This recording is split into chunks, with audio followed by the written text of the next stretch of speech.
दक्ष police news, पहिले खाकी मग बाकी।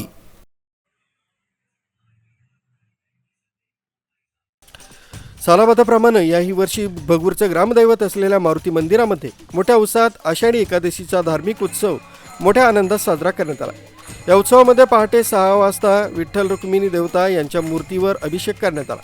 गावातील प्रतिष्ठित नागरिक श्री व सौ भागवत सोनवणे, बाळासाहेब भागवत, पाळदे काका, पंडितराव आंधळे, सुरेश मोजाड, श्री व सौ या सर्व जोडीनं विठ्ठल व रुक्मिणी देवता यांची आरती करण्यात आली।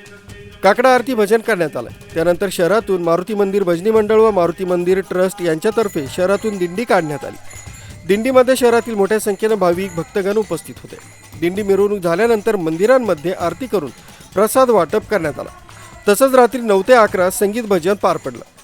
हा सोहळा यशस्वी करण्यासाठी मारुती मंदिर भजनी मंडळ व मारुती मंदिर ट्रस्ट तसंच किशोर मोजाड, प्रवीण वायकर, कचरूमते, बाळासाहेब शिंदे, सोनू गायकवाड, भागवत सोनवणे, सुरेश तळेकर, अनिल भागवत, सीताराम सोनवणे, नारायण आडके, संतोष भागवत, बाळासाहेब भागवत, रत्नाकर बरकरेसर, बंडूपंत देशमुख, लक्ष्मण खांडेवराड, अशोक हासे, बाळासाहेब देशमुख, गायकवाड बाबा, हरी सोनवणे, सत्यभामाबाई मोजाड, अंजनाताई देशमुख, शांताबाई कासार, शोभा भागवत, हिराबाई सोनवणे, कमलाताई गुरव, बकरेताई, सौ चव्हाणताई कुवर, भागवत हांडगे आदी उपस्थित होते।